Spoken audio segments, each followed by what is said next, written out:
everyone. Quinton is reading some reviews. This is the second installment of the, we're going to call it the Baritone. Path to Baritone. I don't know. Yep.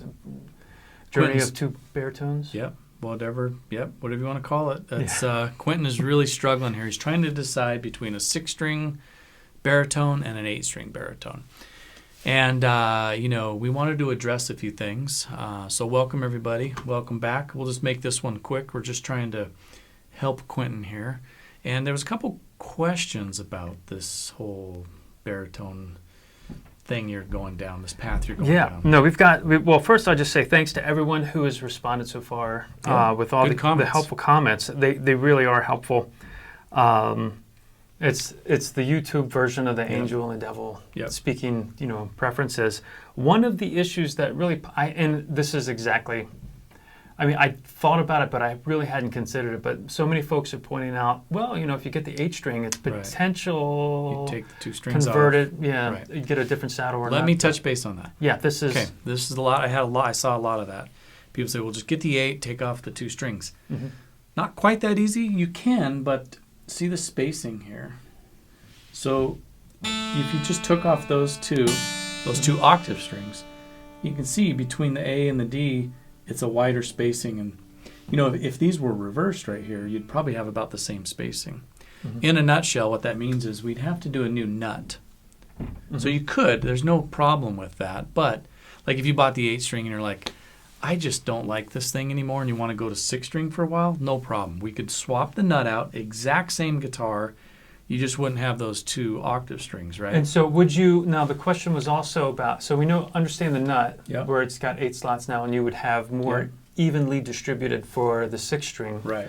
What about the saddle? Would you have to swap the saddle too, I don't think so. I think you would just put the string into this slot instead of that one. Mm-hmm. You would just switch the... Well, you can't switch the baritone into the skinny slot, can you? I think you can, yeah. Why not? I don't know, but because it's so much thicker. Hmm. How much, roughly speaking, do you think to get a second nut and saddle? Well, if you do a whole new nut and saddle, you're looking at like $100 or so. So is that having it installed, or is that? Yeah. Okay. So, these aren't glued in or anything, are they? They just kind of pop in. This isn't. The nuts are. The nuts are glued in. The nuts are glued in. Yeah. So what I'm saying is it's just not easy to switch back and forth. It's possible, but it's not something you could do in real time. You could convert it to a 6, no problem. Mm-hmm. But it's not like one day you can just take off the octaves and another day add the octaves. All right, so all the engineers out there, maybe that's what we need is swappable nuts and saddles. Well, you could. What would be cool is what if you made a guitar? This is something maybe Taylor could do this. Mm-hmm. If you made a guitar that had a little octave, so the spacing was for a 6-string, but then you added a little octave on every one of them that you could add and take off. So you could put an octave on any one you want. Mm-hmm. That would be cool. I'd like to see it. This, and a lot of the other comments went to this too. I think they mirrored what my dilemma was. The 6-string has individual note clarity as you're moving through single note runs, whereas the 8-string has the shimmer that sounds cool in certain contexts, but maybe not as appropriate for single note soloing if you're swapping leads in a bluegrass or acoustic guitar jam. Speaking of that, on the bluegrass, someone did mention that. And it's not like you're going to be just strictly playing bluegrass with this guitar. No. It's not like you're trying to make this your bluegrass guitar. No, for sure. You're just having fun. Yeah, and some of the reason I referenced it kind of reminded me of the octave mandolins is that in a lot of acoustic music, not traditional bluegrass, but in newer newgrass, you'll see those types of non-traditional instruments being played very effectively. For example, you can go to what's the new Chris Thiele? It's the old Lake Wobegon guy, but now I forget what. Live From Here is the name of his radio program now. And he has a featured musician named Sarah Jarosz, who, if you haven't seen her, you can check her out. But she plays an octave mandolin frequently in a bluegrassy context. It sounds very cool. Yeah. And that's kind of what was in my head as an accompanying instrument. That's a tough one. I don't even know what to tell you on this, Quinton. I think they're both cool. I've heard you play them both, and you do really cool stuff on both of them.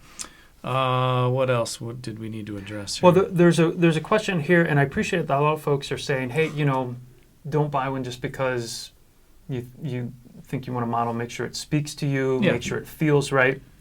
For But they're example, both speaking to you. For example, not to call anybody out, but Brian G said, my question for you, Quinton, is how did they feel? You're usually quite vocal about a guitar's playability. And that's a great point. Yeah. They're baritones, so they play differently, right? They're bigger instruments to wield, but not uncomfortable. It would be awkward probably to transition back and forth in a show. And it would probably take me some more time woodshedding to really be comfortable with the baritones. But as far as playability, I think, I say this with every Taylor I pick up, from the lowest end to the highest end to these baritones too. They all feel really comfortable, and they all feel very playable. The setups, the action, everything's always really nice. And so the baritone, even though it's bigger, like I said, it's not unwieldy. I think in most guitar players' hands, they can get some good music out of it without it being a struggle. So they both played really well. Totally. To answer that. One question I had was they weren't quite sure what capo you were using, and will you show me that or hand me Yeah, that capo you there? bet. This one is, I forget what they call it. It's the D. It's from Planet Waves. Is it Planet? No. Yeah.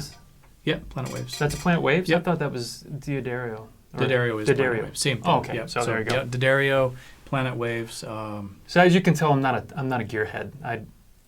I'm still primarily focused on put my fingers in the right place. That's right. And we went through a bunch. We opened up a bunch of capos. We did. And this is the only one that actually was the clearest for those octave strings on the 8 So string. we did get some good suggestions. We didn't try all of them. I did try, what is it called, a Thalia? And we adjusted but again, it came down to... Someone just said G7 capo, and we tried that one too. Yeah. Kind of struggled on that one too. But like I said, sometimes it just depends. It's not that... Sometimes you really have to go through like 5-10 capos before you decide. Cause, yeah, every capo is so different, and every fretboard has a different radius. You got to try them all. It's not like any of these are bad capos. It's just that this was the one that we found that worked, and we opened up a bunch of capos. So I think, though, Quinton, really comes down to what are you going to do? Come on. Well, how long are we going to drag this on? Make a decision. Well, see, so I'll be honest. The comments were really helpful, particularly ones really pushing the question: can it be converted from 8 to 6? Yep. And based on what I'm hearing, that theoretically it can. Yeah. And that there's an option. I mean, it sounds. I like more options than less options, and so I'm leaning at this point towards the 8, knowing that if there was ever a time when I'm sick of the 2 strings, that I could just swap out the nut and saddle and have the same 6 string. So that. And I think you could go on is it giving away anything by talking about the price? There's not a huge price difference between the two. No. It's the 8 string's slightly more. And, the other thing is, too, if you kept we could probably keep the original nut and saddle. You could have you could have a nut and saddle for the 8 string and for the 6 string version. So if you want to go back, it's just a matter of, I don't know if it would void my warranty, but I'd just take it to Kevin Kopp and see what he could engineer for me. We'll do it. Swappable. Nut and saddle system. Make it easy. But, so I think you're leaning towards the 8 is what I you're am saying. leaning towards the 8. I gotta check my finances again to make sure that I'm. We'll help you out. We'll give you a good position. deal. Thank you. Yeah, I appreciate that. All right. Well, thanks for all the comments and everyone. Yeah, thanks. Sincerely, I'm gonna. By the time we release this video, we're gonna have an answer from Paul. Quinton, Doesn't want me to say this, but I'm gonna say this. Is my brilliant, wonderful uncle told me one time, when I was a kid, I would get money and I'd spend it as fast as it came in. Yeah. And he was trying to guide me to, be patient, because there's nothing worse than spending money on something and then you get it home and you're like, I wish I would have bought the other thing or this or that. And he said, you should always be able to step away and take 24 hours to think about it, sleep on it, whatever it is. I've had that opportunity now. You've had 148 hours, yeah. Yeah. Okay. So. All right, well. I can't wait. We're getting looking close. forward to it. Yeah. Thanks, Quinton. I'm sure you'll be... Next video we do about these, it'll be me holding the one that I bought. All right, nice. Can't wait. Yeah. All right, thanks for watching, everybody. Thanks, everybody.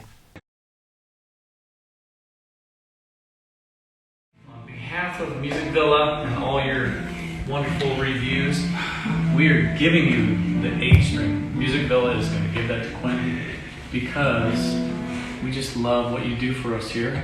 So now, you don't even have to make a decision. I'm giving you the 8 string. That's my choice. So, the 8 string is yours. It's a gift. because I love your videos and love that you come down here on your lunch break and help me out all the time. So, boom, Music Villa, giving you the Taylor 8-string baritone. So then you can just decide if you want the 6 on top of it. But for now, this is a gift for you today. And You sure about this? done deal. I appreciate it, Quentin.